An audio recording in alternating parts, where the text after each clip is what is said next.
When archivists opened the leather-bound plantation ledger in a climate-controlled vault, they anticipated routine entries, cotton yields, expenses, weather patterns. What they discovered instead was a column of dates spanning 18 years, each marked with a single initial, S, and beside it descriptions that grew increasingly desperate. Light as cream, read one. Blue-eyed, past inspection, noted another. Sold north, no questions asked, stated a third. 18 entries, 18 children. One woman's name appeared nowhere in the official records, yet her shadow stretched across every page. The last entry, written in a different hand, shaking perhaps, or hurried, read simply, burned it all. God forgive me. The question historians would spend decades trying to answer wasn't whether these children existed. The plantation's financial records confirmed payments, travel arrangements, falsified documents. The question was, why did someone try so desperately to erase her from history? And why did they ultimately fail? The H. Hartley Plantation in Pennsylvania County, Virginia, sprawled across 12,200 acres of rolling Piedmont land, bisected by a sluggish creek that flooded every spring and dried to a trickle by August. The property had been in the Hartley family since 1768, when Robert's great-grandfather purchased it with money earned through shipping contracts during the colonial period. 3 generations had worked this land, each expanding operations, adding buildings, acquiring more workers to tend the tobacco fields that represented the family's primary income. By 1830, the plantation operated as a small village unto itself. The main house stood at the property's highest point, a 3-story Georgian structure with white columns and 12 rooms, surrounded by formal gardens that required constant maintenance. Behind it, the kitchen building stood separate to reduce fire risk, connected to the main house by a covered walkway. Further back were the smokehouse, the dairy, the laundry building, the weaving house, and the carpentry shop. Beyond these structures stretched 2 long rows of cabins, 20 in total, that housed the plantation's enslaved workforce.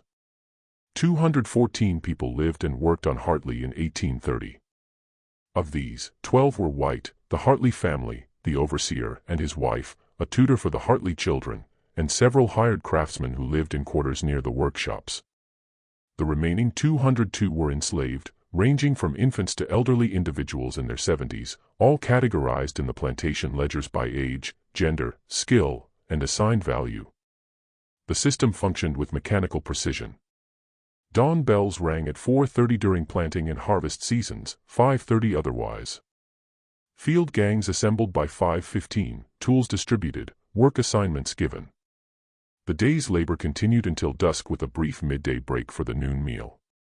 House servants followed different schedules, waking earlier to prepare breakfast for the family, working later to serve dinner and clean up afterward. Children under 10 stayed in a nursery area supervised by elderly women too frail for field work.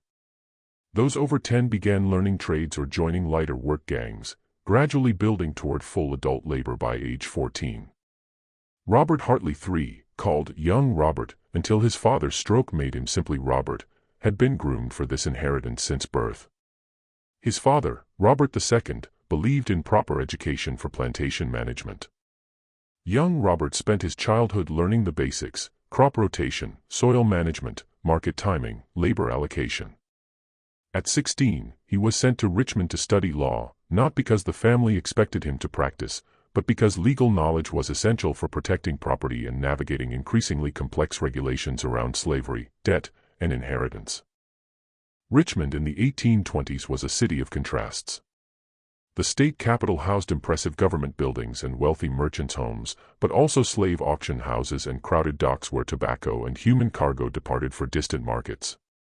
Young Robert lodged with his mother's cousin, a prosperous attorney, and attended classes at a private academy while apprenticing at a law office.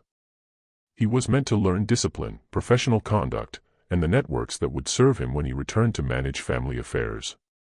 Instead, he discovered gambling, drinking, and the city's less reputable establishments. His allowance, generous by plantation standards, evaporated in card games and horse races. He borrowed from classmates, then from merchants, then from professional moneylenders who charged ruinous interest.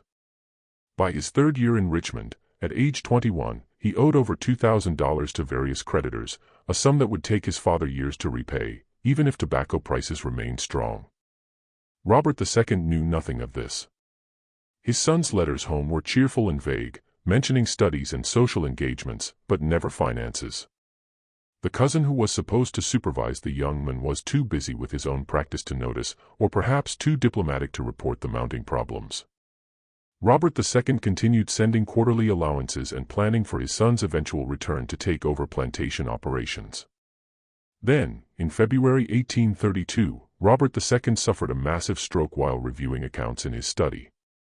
The overseer found him slumped over his desk, the left side of his body paralyzed, unable to speak beyond garbled sounds.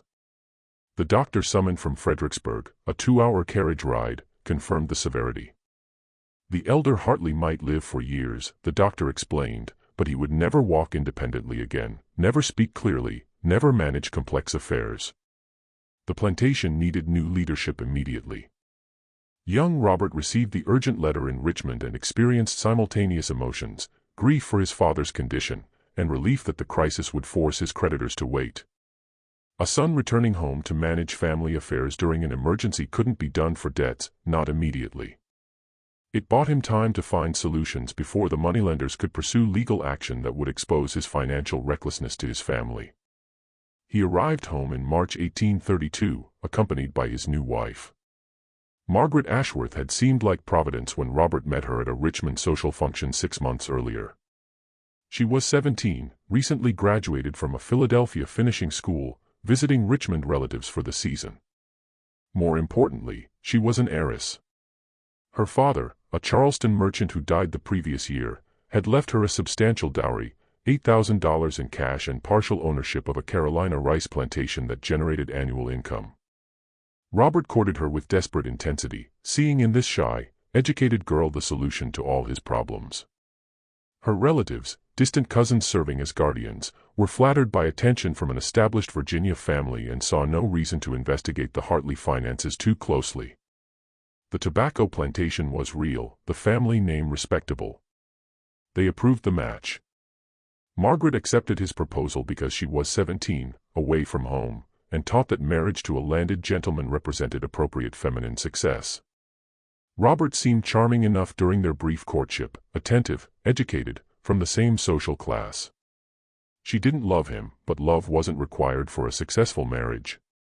Compatibility and financial security mattered more, her guardians assured her.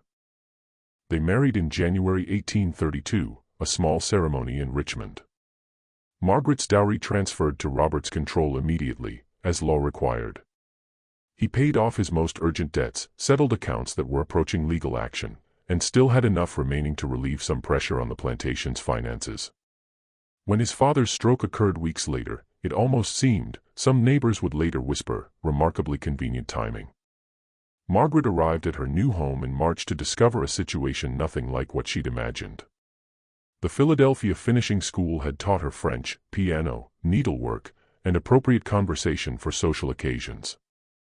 It had not prepared her for a Virginia plantation's realities, the casual brutality of the labor system, the isolation from urban society, the suffocating hierarchy that governed every interaction, or the sight of human beings worked like draft animals under threat of the lash. Her first week, she witnessed the overseer punishing a field hand who'd worked too slowly during tobacco planting. The man was stripped and whipped in the yard where everyone could see, a routine enforcement of discipline. Margaret, watching from an upstairs window, vomited into a chamber pot and spent the rest of the day locked in her room, weeping. Robert found her there that evening, annoyed by her absence at dinner, and explained with patient condescension that she simply needed to adjust to country life. The workers required firm management, he told her. She'd understand once she settled in. She didn't understand, but she learned to look away.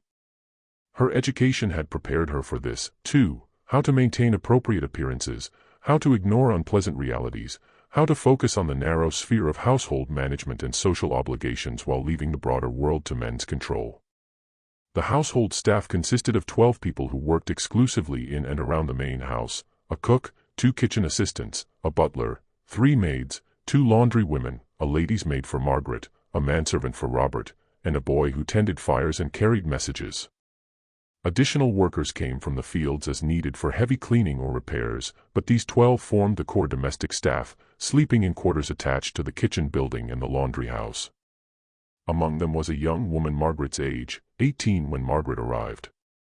The plantation ledgers from that period recorded her only by category and assigned value: house servant, female, age 18, mulatto, value $600, purchased 1828 from estate sale, Maryland, origin.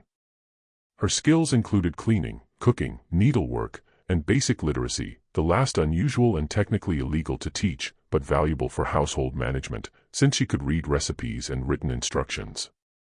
In the careful social hierarchy of plantation life, she occupied a specific position: house servant rather than field worker, young and relatively attractive, light-skinned enough to work in the main house where masters preferred servants who didn't remind them too overtly of slavery's racial foundations. These factors made her simultaneously more valued and more vulnerable than many others on the plantation. Margaret's lady's maid, an older woman named Patience brought from Charleston as part of Margaret's dowry, noticed this immediately. Patience had worked in wealthy households her entire life and understood the patterns. Within a week of arrival, she'd quietly advised Margaret to keep the younger servants busy with tasks that kept them visible and occupied, never isolated where Robert might encounter them alone. Margaret, naive about such matters, didn't fully understand the warning but followed the advice because Patience had been her mother's servant and knew more about household management than Margaret did. For 2 years, the plantation operated smoothly. Robert managed the business side, negotiating tobacco sales, maintaining credit relationships with Richmond merchants, overseeing the overseer who supervised daily field operations. Margaret ran the household, planned meals, managed the domestic servants, handled the social obligations that plantation ownership required. They attended Sunday services at the local Episcopal church, hosted occasional dinners for neighboring planters, maintained the appearances of a successful young couple. They weren't happy, exactly. Robert found Margaret boring. She had no conversation beyond domestic trivia and remained squeamish about plantation realities. Margaret found Robert coarse and increasingly distant, spending long evenings in his study drinking whiskey and reviewing accounts. But happiness wasn't the goal. Functionality was what mattered, and the marriage functioned adequately, until the spring of 1834, when everything began to unravel. Margaret missed her monthly courses in March. By April, she was certain she was pregnant. The realization brought conflicting emotions. She'd been taught that bearing children represented a woman's primary duty, and that motherhood would bring fulfillment. She'd also watched her own mother die from complications of her 6th pregnancy, a memory that haunted her dreams. The doctor, Dr. Hammond, who traveled a circuit among the county's plantations, confirmed the pregnancy during his monthly visit in early May. He prescribed the standard recommendations: moderate exercise, avoidance of excitement, bland foods to counter morning sickness, and complete abstinence from marital relations after the 5th month. Margaret followed his instructions obsessively, terrified of miscarriage or complications. Robert received the news with satisfaction. An heir would secure his social position, provide collateral for future loans, and fulfill family expectations that had weighed on him since his father's stroke.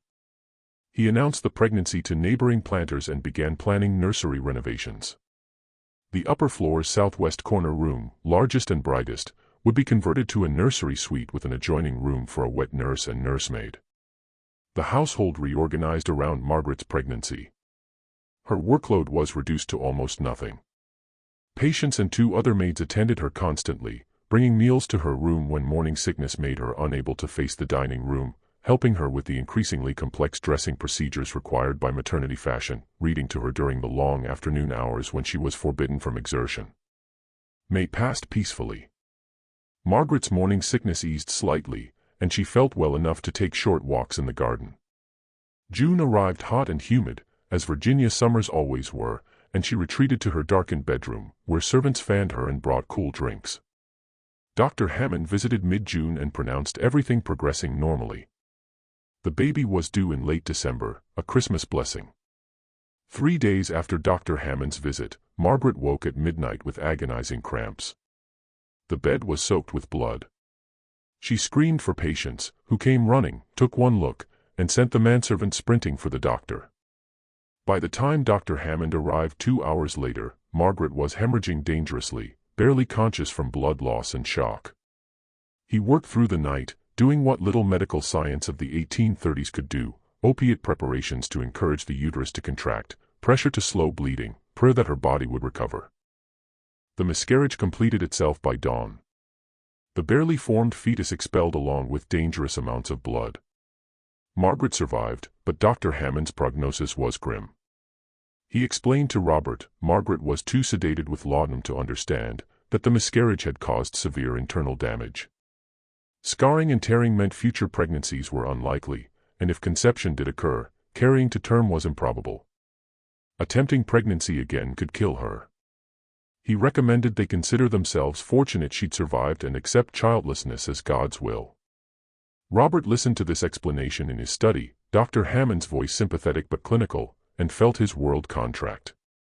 No heir meant no security. His father, still alive but utterly incapacitated, would die eventually, and Robert would inherit everything. But without sons to pass property to, his position was precarious. Creditors knew childless men were poor risks for long-term loans. Business partners questioned whether someone without heirs would maintain property properly or might simply liquidate assets for immediate pleasure. Worse, the plantation's finances were deteriorating. Tobacco prices had dropped steadily for 3 years. The previous season's harvest had barely covered operating costs.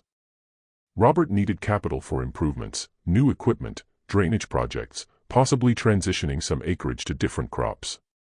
Banks might loan to a man with an heir and stable family prospects. They wouldn't loan to a childless planter with a sickly wife and declining revenues. He sat in his study that night after Dr. Hammond departed, reviewing ledgers by lamplight, drinking his way through a bottle of his father's best whiskey. The numbers didn't improve with alcohol, but the desperation became more manageable, transforming from panic into cold calculation. There had to be a solution. There was always a solution if you were willing to cross certain boundaries. Margaret recovered slowly, spending weeks in her darkened room, heavily dosed with laudanum for pain and anxiety. The medication became a habit, then a dependency. Even after the physical healing completed, she continued requesting the medicine for her nerves. And Dr. Hammond, believing emotional stability important for a woman who'd suffered such trauma, continued prescribing it. She began spending most of each day in a peaceful haze, reading novels, napping, occasionally venturing downstairs for meals, but mostly isolated in her rooms with patients as constant companion. Robert let her retreat into laudanum and isolation. A wife who stayed in her rooms made certain things easier. He'd noticed the young house servant months earlier. Of course, you noticed attractive servants the way you noticed well-made furniture, as pleasant features of your environment. He'd had no particular designs on her. His father had taught him that reckless behavior with the household staff created unnecessary complications. Better to visit establishments in Fredericksburg when needs arose, keeping business and pleasure properly separated. But circumstances had changed. His wife was now an invalid. His financial situation was desperate, and he needed an heir by whatever means necessary. The solution that occurred to him, gradually at first, then with increasing clarity as he considered the implications, was both simple and monstrous. She was property. He owned her labor, her time, her body in the same sense he owned livestock. More importantly, she had the right physical characteristics, light-skinned, European features, the ancestry that produced children who might pass inspection if needed. If she bore his child, which biology made entirely possible, that child would likely look white enough to be placed into white society. No one questioned where orphanage babies came from. Childless families desperate for heirs didn't investigate too closely when presented with healthy infants of appropriate appearance. He could solve two problems simultaneously, his need for an heir and his financial pressures. Wealthy families paid well for babies they could present as adopted orphans, children to inherit their estates and carry forward their names. He wouldn't keep the children himself, that would be too risky, too complicated. But he could create them, ensure they had the right appearance, and find appropriate placements for substantial payments. It was reprehensible. It was also practical. And Robert had spent enough time in Richmond's shadier establishments to know that worse things happened regularly without consequence. The trick was maintaining discretion and proper documentation. He began planning in July 1834, still mourning the loss of his legitimate heir, already calculating how to implement this alternative. First, he needed contacts in Richmond who handled delicate adoptions. Second, he needed to ensure the woman's cooperation, or at least compliance. Third, he needed systems for keeping records without creating evidence that could expose him. By August, he'd made inquiries through carefully worded letters to certain Richmond lawyers who specialized in estate matters and adoption arrangements. He learned that yes, discreet placements could be arranged for infants of appropriate background. The foundling homes asked few questions when babies arrived with substantial donations. Families seeking children were numerous, especially those who'd struggled with infertility or lost children to disease. A healthy white infant was valuable. The woman herself became part of his planning. He reassigned her from Margaret's direct service, where patients watched everything, to more general household tasks, cleaning, laundry, kitchen assistance, whatever kept her busy but not particularly visible. Margaret, sedated and detached, didn't notice or care about staffing changes. Patients noticed but interpreted it as Robert being considerate, removing the young woman from direct contact with Margaret, who might find reminders of servants her own age depressing. By September, Robert had made his decision and began implementation. The specifics of what happened that fall aren't documented in detail. The historical record provides only outcomes. By December 1834, the young woman was visibly pregnant. The plantation ledgers note no explanation, no incident reports, nothing to indicate how or why this occurred. She simply appeared one day with the undeniable evidence of pregnancy, and the household staff adjusted accordingly. She was moved from the main house to a small cabin at the plantation's far edge, normally used for storing tools during winter. The official explanation given to the overseer and others who might question was that she'd been compromised by one of the field workers and was being isolated to prevent moral contamination of the other house servants. Such situations occurred occasionally on plantations, handled with varying degrees of cruelty or indifference depending on the owner's temperament. The cabin was 15 feet square with a dirt floor, a small fireplace, one window, and a door that could be locked from outside. Minimal furniture, a straw-stuffed mattress on a wooden frame, a stool, a bucket for water, another for waste. It was marginally better than the field workers' cabins. She had the space to herself rather than sharing with a family. But it was isolation, imprisonment disguised as pregnancy accommodation. She lived there through the winter, attended occasionally by the plantation's midwife, brought meals twice daily by a woman from the kitchens who was forbidden to speak with her beyond necessary communication. No one visited otherwise. She was invisible, existing in a space literally at the edge of the plantation's social geography, neither part of the household nor the field community. The baby was born in May 1835. The midwife's name was Rachel, age 53, who'd been delivering babies on the plantation for 30 years. She'd brought 2 generations into the world, including Robert himself, though she never reminded him of this fact. Her position gave her marginal privileges, a private cabin, lighter work duties as she aged, some respect from the community she served. She used these privileges carefully, never overstepping, always aware that even her specialized skills didn't make her truly safe. When Robert summoned her to the isolated cabin in early May 1835, she knew immediately this wasn't an ordinary birth. The setup, the location, the secrecy, none of it followed normal patterns. She'd attended hundreds of births across all the various complications of plantation life, legitimate marriages, casual encounters, coerced situations, everything that happened when power was absolute and people were property. But this felt different. The labor lasted 14 hours. Not unusual for a first child, though the mother's young age and evident terror made everything harder. She barely spoke, answering Rachel's questions with single words or nods. Her eyes fixed on the cabin ceiling as if looking at Rachel would make everything more real. Rachel had seen this before, too, the dissociation that came when women couldn't bear to be present in their own bodies. The baby arrived at dawn, a healthy boy weighing perhaps 7 pounds with a strong cry and no immediate complications. Rachel cleaned him efficiently, checking for the usual problems, breathing, color, reflexes, malformations. Everything appeared normal, more than normal. He was a beautiful baby, the kind that made you smile despite circumstances. And he was unmistakably white, light skin, thin features, hair that would probably lighten to brown or blonde. If you'd shown Rachel this baby in church and told her he belonged to any of the county's white families, she'd have believed you without question. That's when she understood exactly what was happening and what her role would be. She placed the baby in his mother's arms. The young woman, 18 and just having endured her first childbirth, looked down at the infant with an expression Rachel would remember decades later as the saddest thing I ever witnessed.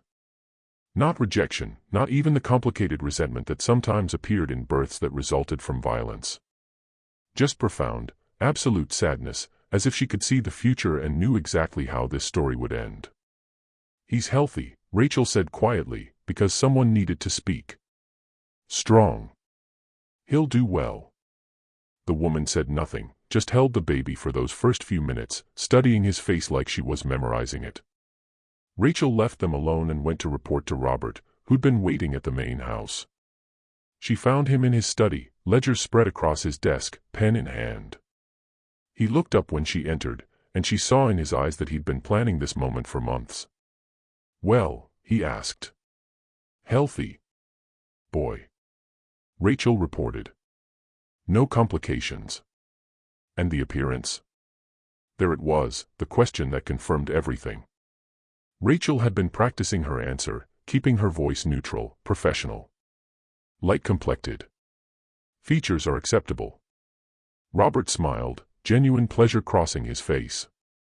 "Excellent. Bring him to the house tomorrow evening after dark. There's a gentleman arriving from Richmond who will handle the arrangements."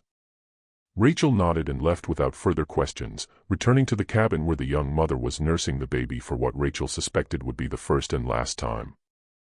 The next 3 days followed a pattern that would repeat 17 more times over the following years. The baby stayed with his mother, nursed when hungry, slept in her arms. She spoke to him constantly in those 72 hours. Rachel heard fragments when she came to check on them, not baby talk, but real conversation as if explaining the world to someone who could understand. Apologies, mostly. Promises that she would have kept him if she could. Explanations about choices that weren't really choices. On the 4th day, Robert came personally, accompanied by a man Rachel had never seen before, middle-aged, well-dressed in a Richmond style, carrying a leather satchel. They entered the cabin while Rachel waited outside, her back turned, trying not to hear. The woman screamed once, just once, a sound that cut off abruptly as if someone had physically silenced her, then quiet voices, Robert's calm and instructional, the stranger's businesslike, the woman's no longer audible. Rachel heard paper rustling, documents being reviewed, signed, then footsteps, and the stranger emerged carrying a bundle of blankets with the baby inside. He walked past Rachel without acknowledging her, heading toward a carriage waiting near the main house. Robert followed a moment later, pausing to speak to Rachel. "She'll need a few days to recover. Continue attending her. Regular meals, basic care. She'll return to work within the week." Then he, too, left, and Rachel stood alone outside the cabin listening to the absolute silence from within. She waited 10 minutes before entering. The young woman sat on the mattress staring at her empty arms, tears streaming silently down her face. No sound, no sobbing, just tears and that terrible silence. Rachel sat beside her and did the only thing she could. She waited, present but not intrusive, until the tears eventually stopped and the woman lay down, curling into herself, still silent. Rachel stayed until dark, then returned to her own cabin, where she lit a candle and began writing in the diary she'd kept secretly for years, hidden under a floorboard, written in the careful hand she'd taught herself late in life. The entry for May 6, 1835, was brief, delivered a boy. Healthy. They took him. God witnessed what I've seen. The woman returned to work within a week, reassigned to the laundry house where heavy physical labor would rebuild her strength. She moved mechanically through tasks, speaking only when necessary, eating little, sleeping poorly based on the reports Rachel heard from others. The household staff knew, of course, You couldn't hide pregnancy and sudden childlessness from people who lived in close quarters, but no one spoke about it directly. Such conversations were dangerous. Margaret, sedated in her upstairs rooms, knew nothing, or if she suspected, the laudanum made it easy not to think about uncomfortable possibilities. The baby appeared in the Richmond Foundling Home's records that same week, male infant, approximately 4 days old, healthy, left with substantial donation from anonymous benefactor. The home's director, a practical woman who managed on perpetually inadequate funding, asked no questions about the baby's origins. Anonymous donations were common enough, and this one came with $50, 6 months of operating costs for the home. The baby stayed at the Foundling home exactly 3 weeks. In early June, a prosperous merchant family, the Harrisons, visited looking to adopt. They'd been married 15 years without children, owned a successful dry goods business, and wanted a son to eventually inherit. The Foundling home director showed them several infants, but the Harrisons were immediately drawn to the newest arrival. He was perfect, healthy, beautiful, unmistakably white, young enough to bond completely with adoptive parents. The adoption was finalized within days. Papers were signed, fees paid, and the baby departed to his new life as Thomas Harrison, beloved son of Edward and Catherine Harrison of Richmond, Virginia. He would grow up in comfort, receive excellent education, eventually inherit his father's business, marry well, and father 4 children of his own. He would die in 1897 at age 62, a respected member of Richmond society, never knowing anything about his birth beyond what his parents told him, that he'd been a foundling chosen specially by parents who wanted him desperately. Back at the Hartley plantation, life returned to its normal rhythms. The woman worked in the laundry house, hauling water and scrubbing clothes in huge copper kettles, the physical labor demanding enough to exhaust her into dreamless sleep each night. Robert reviewed his accounts and confirmed the arrangement had worked perfectly. The Richmond intermediary had charged 20% commission, but even after expenses, Robert had netted over $200, more than a year's profit from tobacco at current market rates. More importantly, he'd proven the concept. It could work. It had worked. And nothing prevented him from repeating it. By September 1835, the woman was pregnant again. The second pregnancy confirmed Robert's system was viable. This time, there was no pretense about field workers or moral failing. The household staff understood exactly what was happening. The woman was isolated again, attended by Rachel, and kept away from areas where Margaret or visitors might see her. Robert refined his procedures with each cycle. He established regular contact with 3 different Richmond intermediaries, rotating among them to avoid establishing too clear a pattern with any single one. He learned which foundling homes asked the fewest questions and which families were most likely to adopt quickly without investigation. He developed documentation systems that tracked each child's characteristics, placement, location, and payment received while never explicitly stating what the entries actually meant. The ledger became his private record, kept locked in his study's concealed drawer, never shown to anyone else. Each entry followed the same format: date of birth, physical description using coded language, excellent, satisfactory, requires careful placement, location, Richmond, Norfolk, Petersburg, occasionally more distant cities, and a notation that corresponded to financial entries elsewhere in the plantation accounts. The second child, a boy born March 1836, went to a Norfolk family desperate for an heir after 3 daughters. The third, a girl born January 1837, was placed with a Petersburg couple who'd lost their only child to yellow fever. The fourth, another boy born October 1837, went to a Richmond widow who wanted to ensure her late husband's property stayed in the family.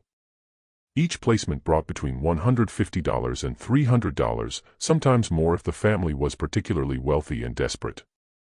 By the time the 5th child was born in August 1838, Robert's financial situation had stabilized completely. The payments from child placements generated more reliable income than tobacco, required no overhead beyond what he was already spending on the woman's maintenance, and operated entirely off the books where creditors and tax collectors couldn't touch it. He paid down debts, made deferred repairs on the plantation, upgraded equipment, and even began hosting the social functions that his position demanded. Neighbors saw a successful young planter who'd weathered difficult years through prudent management. No one suspected the source of his recovered prosperity. Margaret remained isolated in her laudanum haze, increasingly disconnected from household operations. On her better days, she managed to come downstairs for dinner, participate minimally in church services, even host occasional afternoon teas for neighboring wives. But mostly she existed in her darkened bedroom, attended by patients, who now understood far more than she wanted to about her employer's activities but was trapped by her own enslaved status into silence. Patients struggled with terrible moral conflict during these years. Her Christian beliefs taught that slavery itself was ordained by God, that servants should obey masters, that hierarchy reflected divine order. But those same beliefs taught that children were sacred, that mothers deserved protection, that exploitation of the vulnerable was sin. She couldn't reconcile what she witnessed with what she believed. So she did what thousands of enslaved people did daily. She survived by fragmenting her conscience, finding ways to live with contradictions that might otherwise destroy her sanity. She was kind to the young woman on the rare occasions their paths crossed, offering small gestures, extra food, a sympathetic look. Once, even a whispered, "God sees your suffering," that was all she dared risk. She prayed constantly, begging forgiveness for her complicity, asking God to intervene, knowing He wouldn't because He never did in situations like this. The plantation's other residents developed their own strategies for coping with the knowledge. Some convinced themselves it wasn't really happening, that the pregnancies had ordinary explanations. Others acknowledged it internally but never spoke about it, understanding that discussing matters involving the master was dangerous. A few actively approved, seeing the woman as somehow fortunate that Robert had chosen her for this role rather than treating her worse, or finding ways to justify anything that kept the plantation economically stable and all of them marginally safer. Human societies are expert at normalizing atrocity when resisting it carries unacceptable costs. Rachel, attending each birth, keeping her secret diary, struggled most of all. Her role made her directly complicit. She delivered these babies knowing they'd be taken away, cared for them in their brief hours with their mother, then watched them disappear forever. She couldn't refuse Robert's orders without risking her own safety and losing the marginal privileges that made her aging bearable. So she continued, making the only moral choice available. She documented everything, writing detailed entries about each birth, each child's appearance, each mother's reaction, creating a historical record that might someday serve as testimony, even if it was currently powerless to stop what was happening. The sixth child arrived in June 1839, the seventh in March 1840, the eighth in January 1841. By now, the routine was mechanical: isolation during pregnancy, attended birth, 3 days together, removal, recovery, return to work, repeat. The woman, still unnamed in most records, still designated only by category and initial, endured each cycle with increasingly visible emotional devastation. Rachel's diary entries from this period noted her deteriorating mental state. "She doesn't speak anymore," read one entry. "Won't meet anyone's eyes," stated another. "Move through labor like she wasn't present in her own body," described a third. But her physical resilience remained remarkable. Despite repeated pregnancies and the physical toll they took, she survived, recovered, continued. Robert tracked this, too, noting in his private ledger which children were born more easily, which deliveries caused complications, adjusting his timing to allow adequate recovery while maximizing production.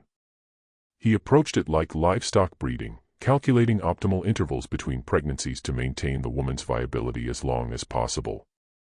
The ninth child, born in late 1841, marked a subtle shift in the pattern. Rachel's diary noted, "The baby came quickly, healthy boy, but she didn't cry this time. Didn't speak to him either, just held him and stared like she'd already left her body." Something had broken in the woman, some capacity for emotional response that had sustained her through previous births. Robert noticed this, too, though his concern was purely practical. A woman too damaged to cooperate could become a problem. He instructed Rachel to ensure she received adequate food and rest, even assigned lighter work duties temporarily, treating her like valuable equipment that needed maintenance to continue functioning. The 10th child arrived in August 1842, the 11th in June 1843, the 12th in March 1844. By now the woman was 33 years old and had been enduring this pattern for 9 years. The physical toll was becoming visible: premature aging, chronic health problems, the accumulated damage of 12 pregnancies and childbirths with only basic medical attention. Rachel's entries grew increasingly worried. She's getting weaker. This birth was difficult. I don't know how many more times her body can do this. But the financial incentive remained compelling. Robert's plantation was now among the most prosperous in the county, his credit restored, his social position secure. He'd married off 2 of his younger sisters to well-placed men using generous dowries that the tobacco business alone couldn't have funded. He'd purchased additional land, expanded operations, built a new tobacco barn, all funded partially through legitimate business and partially through the invisible income generated by a woman in a distant cabin who gave birth to children that didn't exist in any official accounting. The 13th child, born in January 1845, finally represented a setback. The baby was a girl, but her skin tone was slightly darker than Robert preferred, and her features were less clearly European.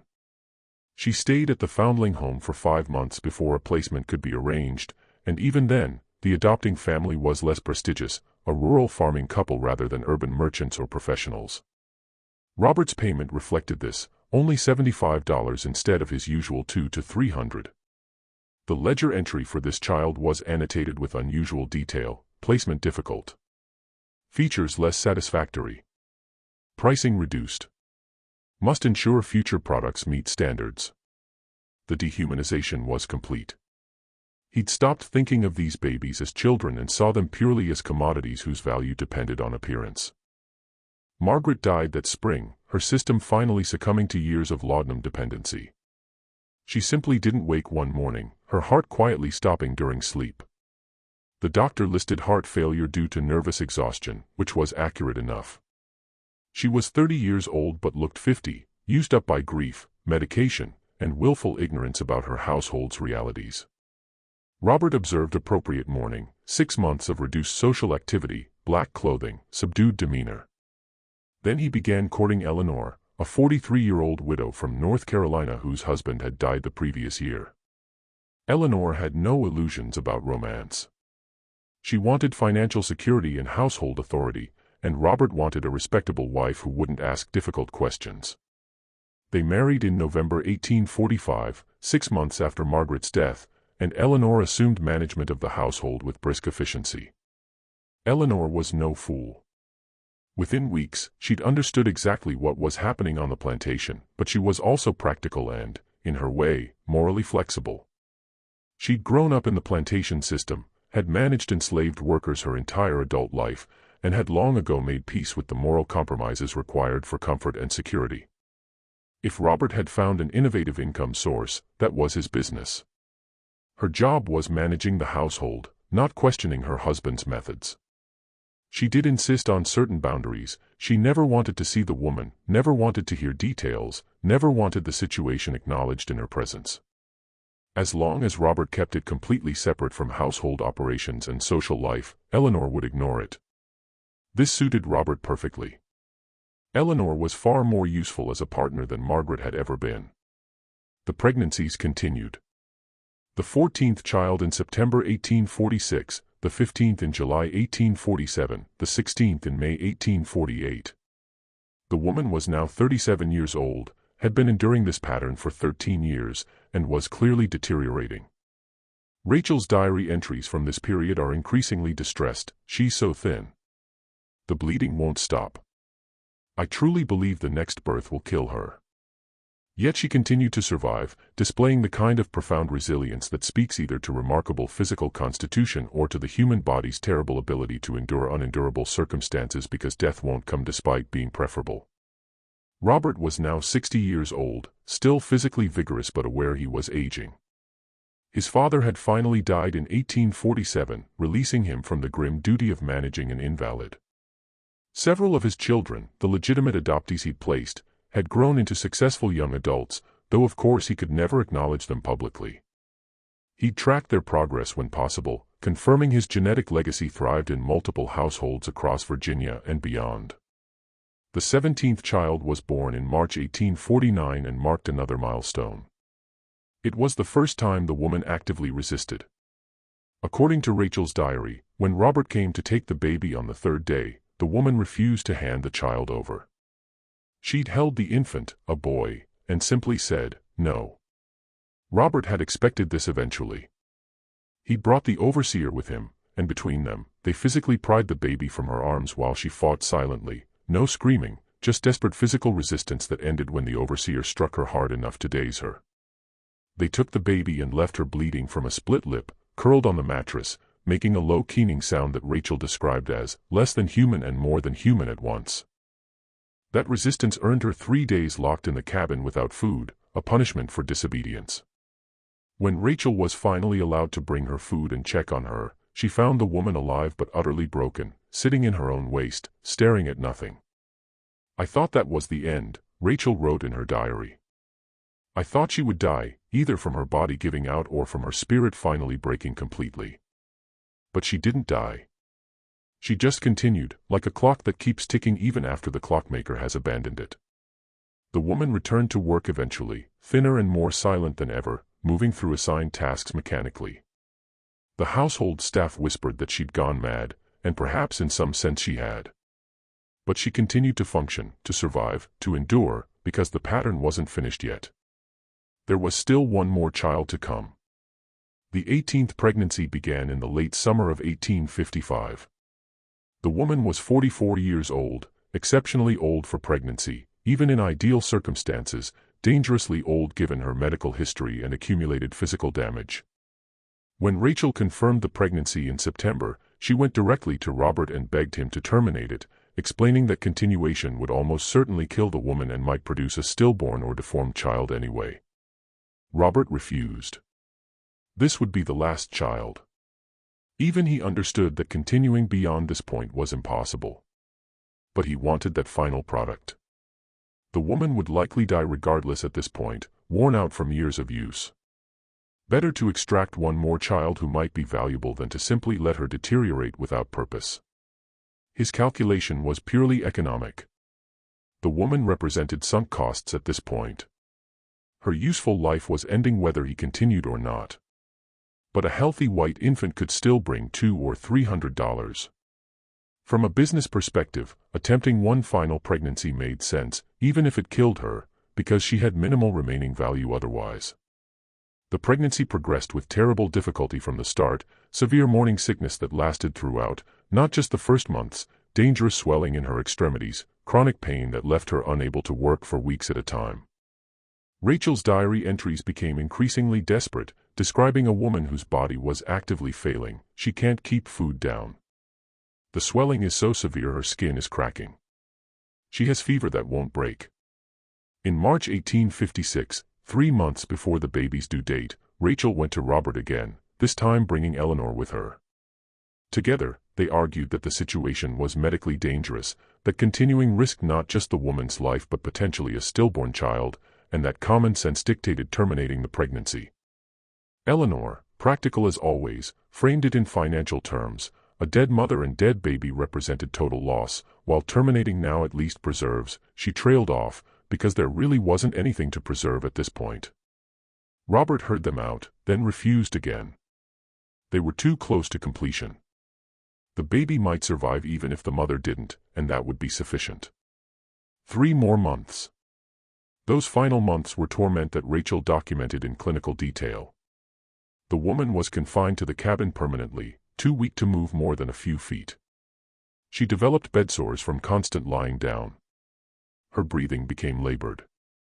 The baby inside her continued to grow, draining what little resources her body had remaining. In late May, the woman went into early labor. The baby was coming 6 weeks premature, not ideal, but possibly viable if delivery went smoothly. Rachel moved into the cabin, preparing for what she knew would be the most difficult birth she'd ever attended. The labor lasted 42 hours. This wasn't medical necessity, the baby was small enough and positioned correctly. It was simply that the woman's body had been so damaged by 18 pregnancies that it could barely perform the basic functions of childbirth. Contractions were weak and irregular. Hours passed between meaningful progress. The woman drifted in and out of consciousness, too exhausted to push effectively, her body attempting to complete a process it no longer had strength for. Rachel stayed throughout, doing everything she could with her limited tools and knowledge. She gave herbs to strengthen contractions, applied pressure to guide the baby, talked constantly to keep the woman conscious and focused.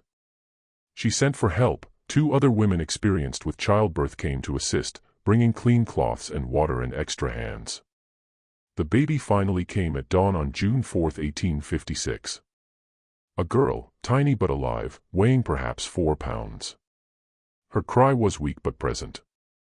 Rachel worked frantically to clear her airways, warm her, stimulate breathing. The baby lived, barely, but she lived. Behind her, the mother was dying, hemorrhaging severely, unable to deliver the afterbirth, her body simply giving up after 18 births and 42 hours of final labor. Rachel turned from the baby to try to save the mother, but there was nothing to be done. The bleeding was too severe, internal damage too extensive. The woman died within 20 minutes of her daughter's birth, never having held the baby, never having spoken a final word, simply bleeding out on a straw mattress in a cabin at the edge of a plantation in Virginia. Rachel held the tiny baby and looked at the dead mother and experienced something like despair. 18 children. 18 births attended. 18 babies taken away. And now this. The mother dead. An infant so premature she might not survive the week. And for what? Money. The whole monstrous arrangement had been for money. She wrapped the baby carefully and carried her to the main house, where she found Robert already awake and waiting for news. She reported clinically, the mother was dead, the baby was alive but very premature and fragile, survival was uncertain. Robert looked at the tiny infant, studying her features with the practiced eye of someone who'd evaluated 17 previous children, and what he saw gave him pause. This baby looked exactly like him. Not just the general European features he'd been producing. This child had his specific face stamped in miniature, the distinctive Hartley nose, the particular shape of the eyes, the chin's exact contour. Anyone who knew him and saw this child would recognize the resemblance immediately. For the first time, Robert's cold calculation faltered. This wasn't a safely anonymous product he could place with distant strangers. This was unmistakably his daughter, and keeping her or placing her would both carry dangerous implications. What if she ended up in Richmond, where his associates might see her? What if she was shown to families who knew the Hartley name and recognized the resemblance? What if years later questions arose? He sent Rachel away with instructions to care for the baby and tell him if she survived the next few days. Then he sat in his study, staring at the ledger that documented 18 years of systematic exploitation, and finally recognized he'd gone too far. The baby lived for 3 days, nursed by Rachel with milk from the plantation's one nursing mother who'd recently given birth.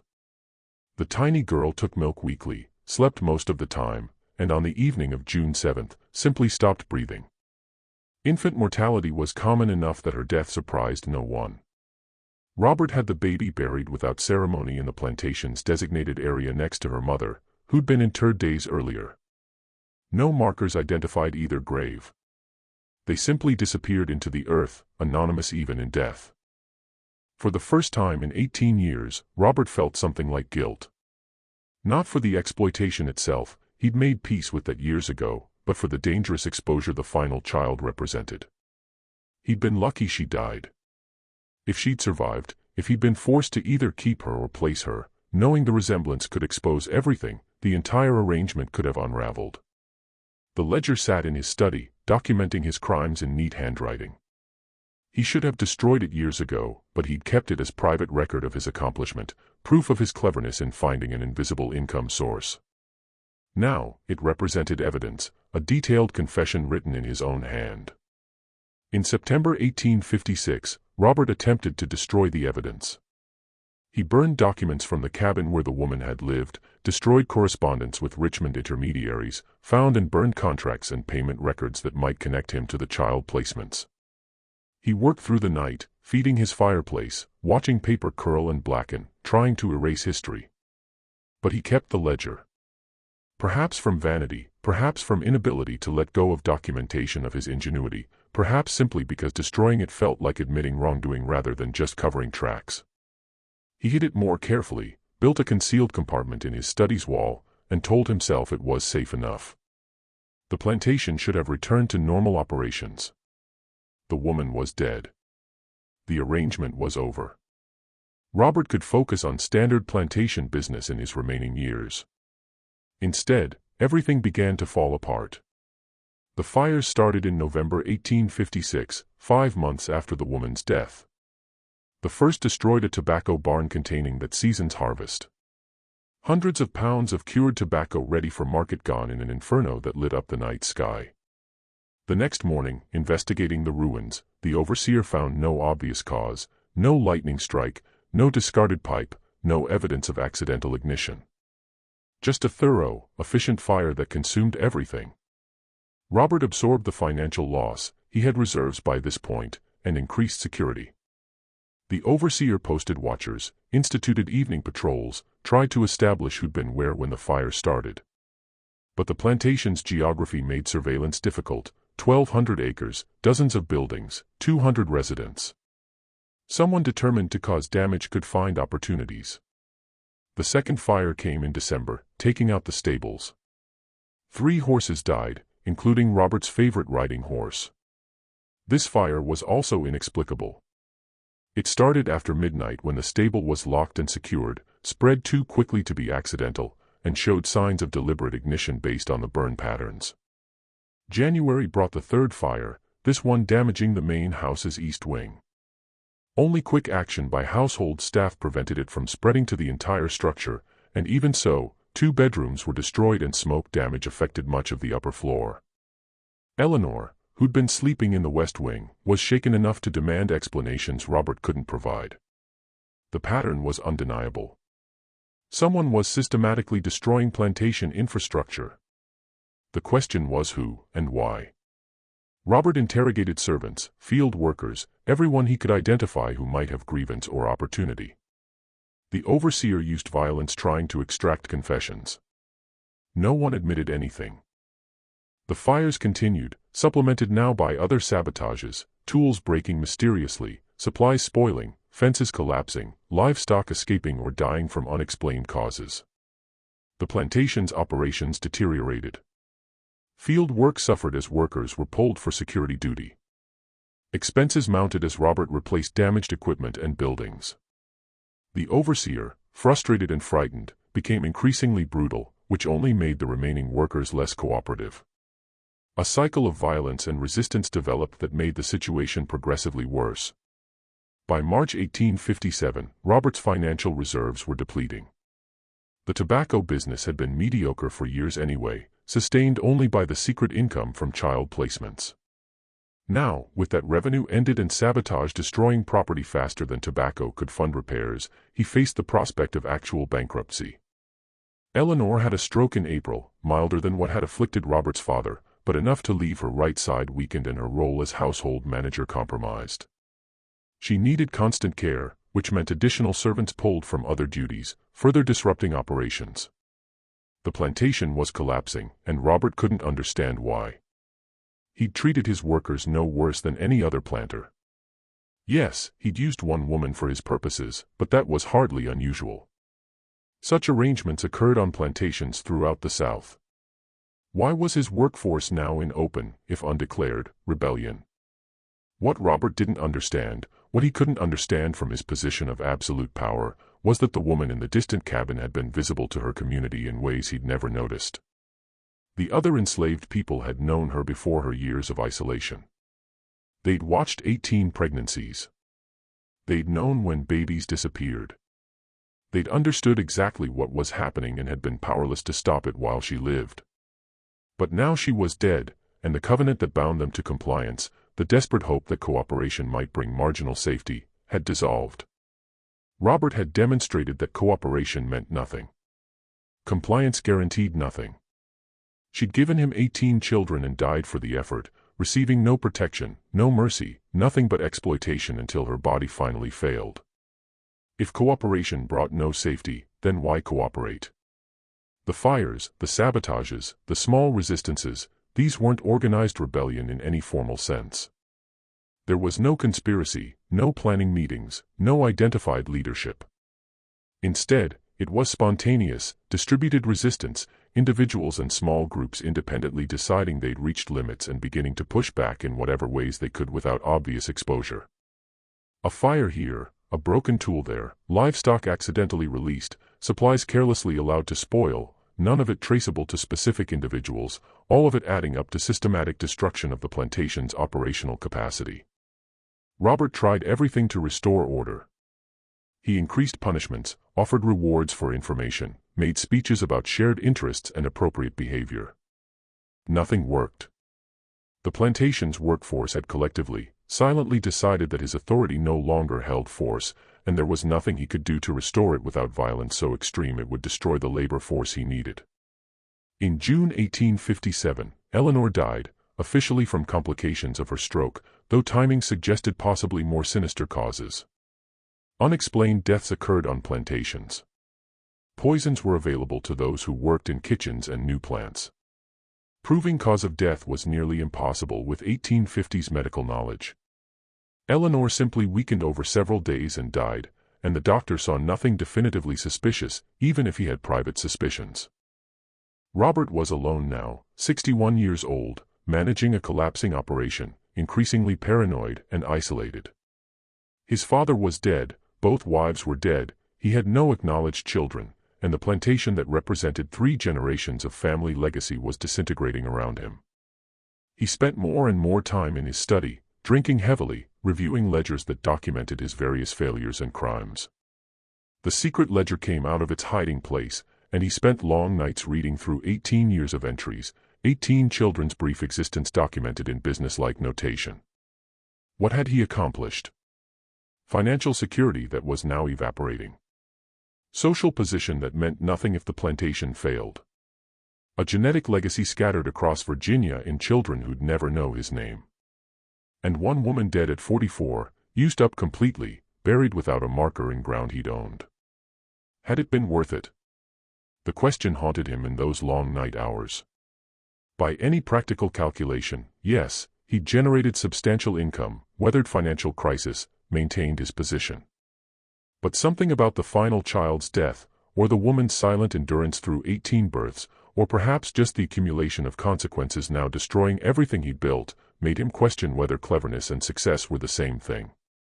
The final ledger entry was written in September 1857 during one of these drinking sessions. His handwriting, normally precise, shook across the page, burned it all.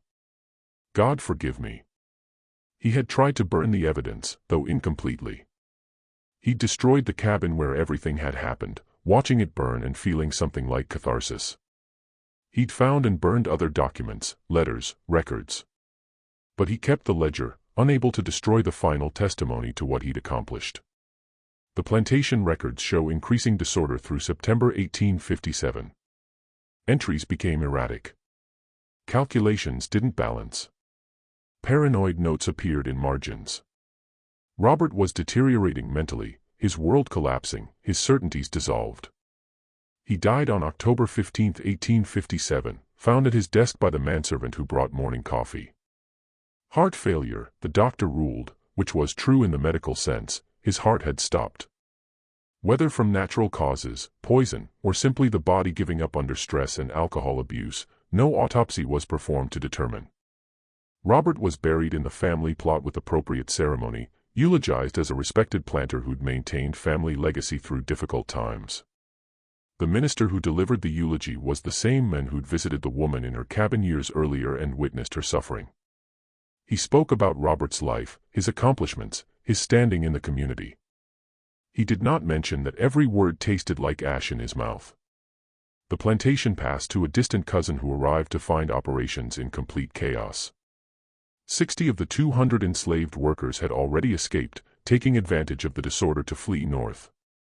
Those remaining were openly hostile, refusing direct orders, doing minimal work, clearly waiting for opportunity to leave or for the plantation to fail completely. The cousin tried for 2 years to restore functionality, failed, and sold the property in 1859 to a consortium that broke it up. The various parcels were divided, some sold to neighboring planters, others to investors from Richmond. The enslaved people were sold separately or escaped before sales could be finalized. When the Civil War came in 1861, the former Hartley plantation was barely recognizable as such. The main house stood empty, vandalized by passing soldiers from both armies. The fields had gone fallow, overtaken by weeds. The cabins where 200 people had lived were collapsing, roofs fallen in, walls rotting. After the war, during Reconstruction, formerly enslaved people scattered. Some stayed in Virginia, working as sharecroppers or moving to cities. Others headed north to Philadelphia, New York, Boston, anywhere that offered possibility of new lives.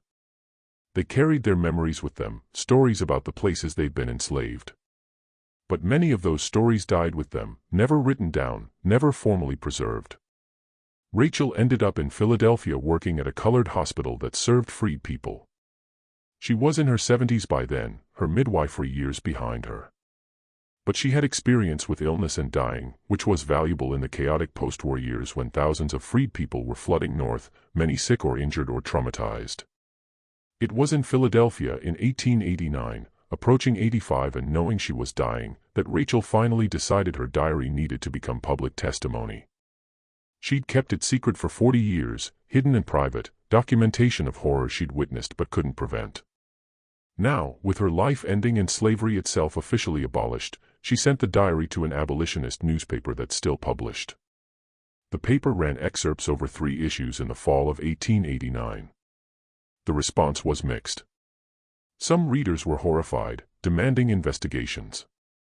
Others dismissed it as exaggerated or falsified anti-Southern propaganda. A few argued that even if true, it described practices that were now illegal and thus irrelevant to current conditions.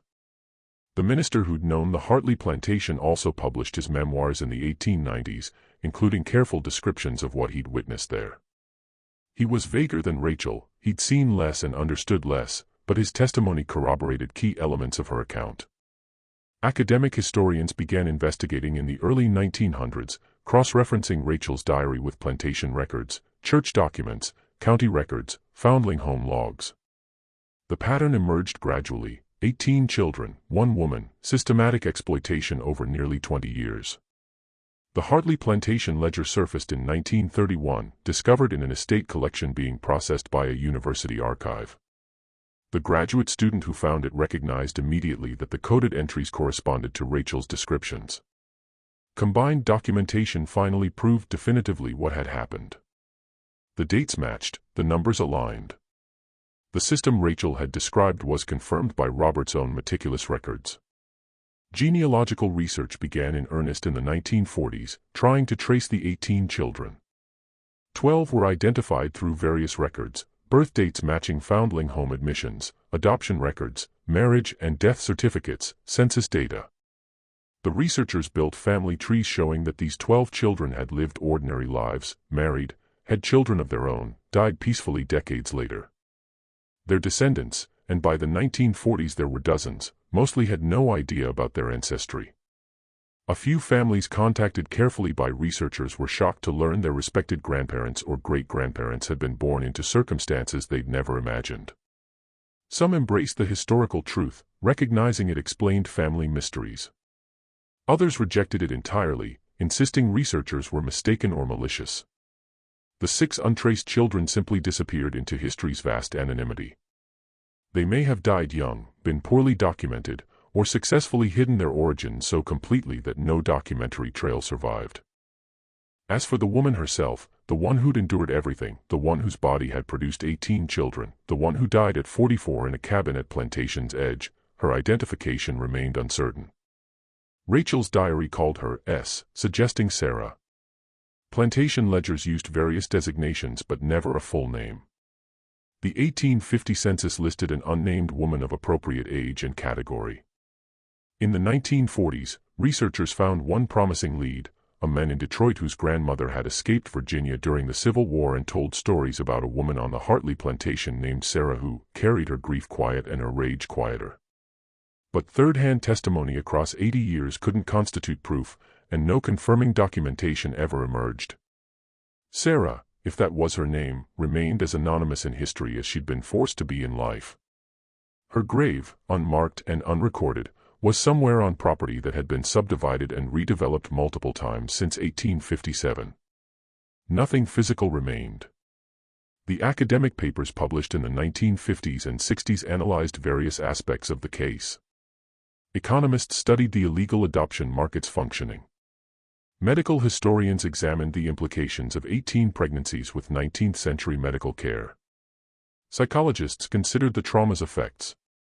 Legal scholars debated whether any retroactive prosecution could be attempted.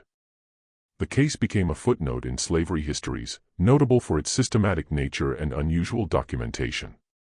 But certain questions remained unanswered. The fires and sabotages of 1856–57, were they coordinated revenge or coincidence? Did the enslaved community deliberately destroy Robert's operations in response to Sarah's death? The timing was suggestive, the results clear, but proof remained elusive. Some historians argued yes, the pattern was too deliberate to be accidental, the timing too precise. Others countered that attributing it to coordination might romanticize resistance in ways that imposed modern perspectives on historical actors who faced impossible constraints. Perhaps it didn't matter. Perhaps what mattered was that Sarah endured, survived as long as possible, and that after her death, the system collapsed.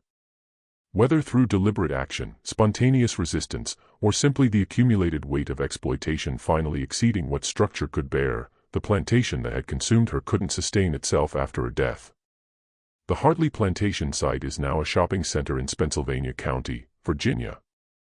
A historical marker mentions it was once a tobacco plantation operated by the Hartley family from 1768 to 1859, notes it was seized during the Civil War, and describes its later development. Nothing on the marker suggests the darker history beneath the parking lot's asphalt. The ledger resides in a University Archives climate-controlled vault, available to researchers by appointment. The pages are fragile, the ink fading, but Robert's handwriting remains legible. 18 entries documenting 18 children, each born to a woman whose name he never recorded, each taken away 3 days after birth, each representing a sum of money and a small piece of his genetic legacy scattered across Virginia. Rachel's diary is preserved in a different collection, her later pages marked by shaking handwriting and occasional smudges that might be tear stains. She'd written knowing her testimony might be the only justice Sarah ever received, the only acknowledgement that her suffering had been witnessed and mattered. The woman herself, Sarah, remains a gap in history. A person reduced to an initial in someone's ledger. Her humanity stripped so completely that even recovering her name became impossible. She lived, endured, bore 18 children into a world that would never acknowledge her as their mother, and died at 44, buried without marker or ceremony. The 18 children lived their lives, raised families, died without knowing they'd been commodities before they were people. Their descendants walk through the world today as ordinary Americans with normal family stories, unaware that their existences resulted from systematic exploitation, that their ancestral mother died nameless and exhausted, used up entirely for profit. That's perhaps the most disturbing aspect, how thoroughly someone could be erased. How slavery's machinery could consume a person completely, leaving only business records and ghostly children who never knew they had a mother whose name no one remembered to record. The archivists who maintain the ledger handle it carefully, wearing white gloves, supporting brittle pages. They show it to researchers, explaining context, pointing out significant entries. And every time they reach the final page, where Robert, in his shaking hand, wrote, "Burned it all. God forgive me," they note that he didn't burn everything. The evidence survived. The truth remained, partial and painful, documented enough that Sarah's suffering couldn't be completely erased. She lived. She endured. She bore 18 children. And when she finally died, the system that had sustained itself on her body began to collapse. That's the story plantation records reveal, not just one man's crime, but society's complicity in turning human suffering into profit, and the unbearable question of what justice could mean when delivered a century too late to the person who needed it most. Some questions have no good answers. Some histories carry wounds that never fully heal. Some injustices are so profound that even acknowledgement, even full documentation, even teaching the truth to future generations can never constitute adequate response. Sarah's story is one of those. The ledger proves she existed, proves what happened to her, proves the 18 children she bore. But proof isn't justice. Documentation isn't restitution. Knowing the truth doesn't change that she died at 44, used up completely, buried without name or marker in ground that doesn't even exist as plantation land anymore. The only testimony to her existence is a ledger kept by the men who exploited her, diary entries from the woman who witnessed her suffering, and academic papers analyzing her case as historical data point. She left no words of her own, no direct testimony, nothing but the biological legacy of children who never knew her and the negative space where her humanity should have been recorded. History is full of such absences, people whose lives mattered profoundly but whose names and stories disappeared because the systems that oppressed them controlled the records. Sarah's story survived only because Robert was meticulous enough to document his crimes and Rachel was brave enough to testify despite risks. How many other stories didn't survive? How many other women endured similar exploitation without anyone recording it, without even the minimal documentation that Robert's business calculations provided? How many children exist today with no idea their ancestors were born into circumstances like this? Those questions hang over the archive where the ledger rests, over the shopping center where the plantation once stood, over the entire historical record of American slavery. For every documented case like Sarah's, dozens or hundreds or thousands of similar stories were lost completely, leaving no evidence beyond the children themselves, scattered, anonymous, unknowing. That's the final horror, not just what happened to Sarah, but the recognition that her story survived only by accident, and that countless others like her disappeared so completely that we don't even know enough to ask about them. The ledger remains in its vault. Rachel's diary stays in its collection. Researchers continue analyzing. Students continue studying. Descendants continue discovering uncomfortable truths about their family histories. And somewhere in Pennsylvania County, beneath a parking lot where shoppers load groceries into their cars, Sarah lies in an unmarked grave next to her 18th child. Both of them anonymous even in death, testimony to exploitation so systematic that only meticulous business records and one midwife's conscience kept them from disappearing entirely from history. That's the legacy. That's what the plantation records reveal. That's the truth that survived Robert's attempt to burn it all. Sarah existed. She endured. She matters. Even though the system that destroyed her tried to ensure she'd be forgotten. Her name was probably Sarah. She bore 18 children. She died at 44. And she will not be forgotten because some truths are too important to let disappear, no matter how thoroughly their perpetrators try to erase them.